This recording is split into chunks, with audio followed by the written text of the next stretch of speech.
Assalamualaikum warahmatullahi wabarakatuh. Saya Aisyah Salsabila Sabri, mahasiswa Sistem Informasi Universitas Hasanuddin dengan NIM H0712411030. Nah, di video ini saya akan mempresentasikan hasil proyek akhir mata kuliah visualisasi informasi berupa sales performance dashboard yang saya buat menggunakan Tableau Public. Nah, dataset yang digunakan adalah data penjualan retail dari berbagai brand fashion internasional yang mencakup informasi produk, harga jual, brand, kategori, dan negara pembeli mulai dari tahun 2019 hingga pertengahan tahun 2023. Nah, dari dataset ini saya memilih 4 pertanyaan analitik yang paling relevan untuk dijawab melalui visualisasi data. Yang pertama itu perkembangan penjualan dalam 3 bulan terakhir, kemudian yang kedua itu tren penjualan bulanan dari waktu ke waktu, kemudian yang ketiga distribusi penjualan berdasarkan brand produk, kemudian yang keempat performa penjualan per negara. Baik, langsung ke penjelasan. Bisa kita lihat di sini grafik pertama. Jadi grafik pertama ini akan menjawab pertanyaan bagaimana perkembangan penjualan secara keseluruhan dalam 3 bulan terakhir. Bisa kita lihat saya menggunakan visualisasi berupa line chart karena tipe ini paling efektif untuk menunjukkan perubahan nilai dari waktu ke waktu. Dari grafik ini bisa kita lihat data mencakup bulan April, Mei, dan Juni 2023, yaitu 3 bulan terakhir yang tersedia di dataset. Di bulan April total penjualan berada di angka 700.000, kemudian naik signifikan di bulan Mei dan mencapai puncaknya di angka lebih dari 1,1 juta. Ini adalah angka tertinggi dalam periode 3 bulan ini. Nah, lalu di bulan Juni terlihat penurunan yang cukup tajam, namun perlu saya jelaskan bahwa ini bukan berarti penjualan benar-benar turun.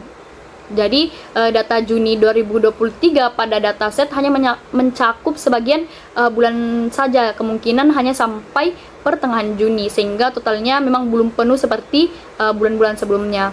Nah, kalau kita fokus pada April ke Mei, di sini terjadi pertumbuhan yang sangat positif. Ini bisa mengindikasikan adanya event promosi, musim belanja, atau faktor eksternal yang mendorong penjualan naik pada bulan Mei.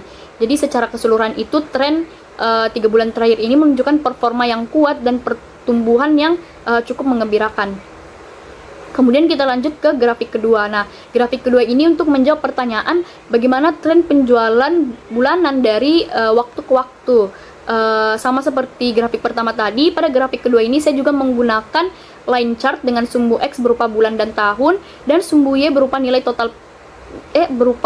total nilai penjualan, total nilai penjualan. Nah, pada grafik ini mencakup periode yang lebih panjang, yaitu dari awal 2019 hingga pertengahan 2023, itu bulan Juni. Jadi kita akan membaca grafiknya itu dari kiri ke kanan. Jadi bisa kita lihat di sini tahun 2019 penjualan masih sangat kecil, dan ini sangat wajar karena mungkin bisnis ini masih dalam tahap awal atau baru mulai beroperasi.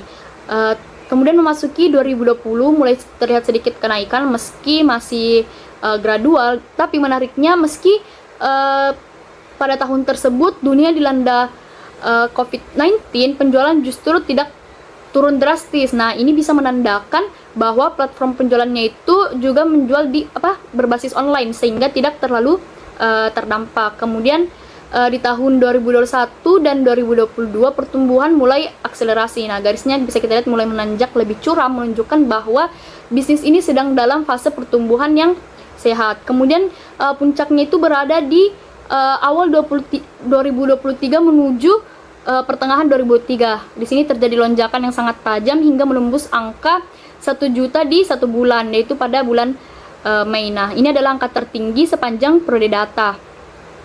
Nah, lonjakan ini sangat signifikan dan menjadi highlight dari dashboard ini. Jadi kalau kita tarik kesimpulan, bisnis ini mengalami pertumbuhan eksponensial yang luar biasa dalam 5 tahun terakhir, dari penjualan di awal 2019 yang sangat rendah hingga menjadi jutaan di tahun 2023.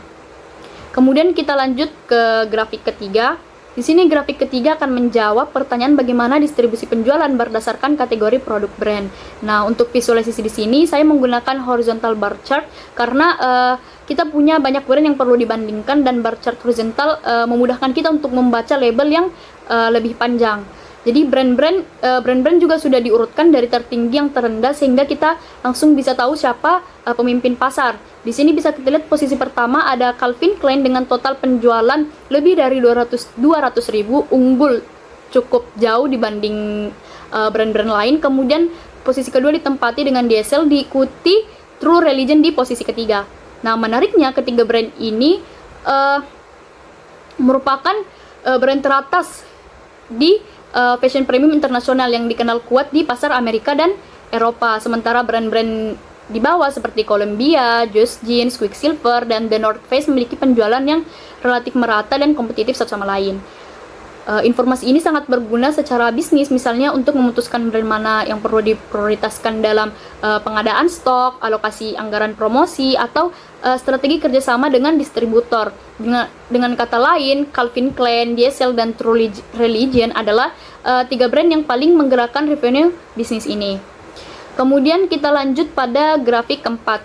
Nah, di sini grafik keempat akan menjawab pertanyaan bagaimana performa penjualan pada masing-masing negara. Pada grafik ini saya memilih visualisasi berupa map dengan bubble, di mana ukuran dan warna bubble mempresentasikan total nilai penjualan. Jadi semakin besar dan semakin gelap warna bubble-nya, semakin tinggi nilai penjualan di negara tersebut. Peta ini langsung memberikan gambaran geografis yang intuitif, jadi kita tidak perlu membaca angka satu persatu, jadi kita cukup lihat distribusi bubble-nya. Bisa kita lihat di sini yang paling mencolok adalah bubble terbesar ada di Cina dengan total nilai penjualan sebesar 3.632.640, sehingga menjadikan Cina negara dengan performa penjualan tertinggi dari seluruh negara yang ada di dataset ini. Jadi angka ini tuh sangat signifikan dan menunjukkan bahwa Cina ini bukan hanya pasar terbesar tapi juga kontributor utama revenue bisnis ini secara keseluruhan. Jadi kita lihat juga di sini selain Cina terlihat juga bubble di wilayah Amerika, Eropa, dan beberapa negara Asia lainnya, meskipun ukurannya jauh lebih kecil dibanding Cina tadi. Jadi secara strategis insight ini tuh sangat penting karena Cina mendominasi, maka strategi pemasaran, bahasa konten, platform yang digunakan, hingga kebijakan pengiriman perlu diprioritaskan untuk pasar Cina. Sementara negara-negara lain seperti Amerika dan Eropa bisa menjadi target pengembangan pasar ke depannya.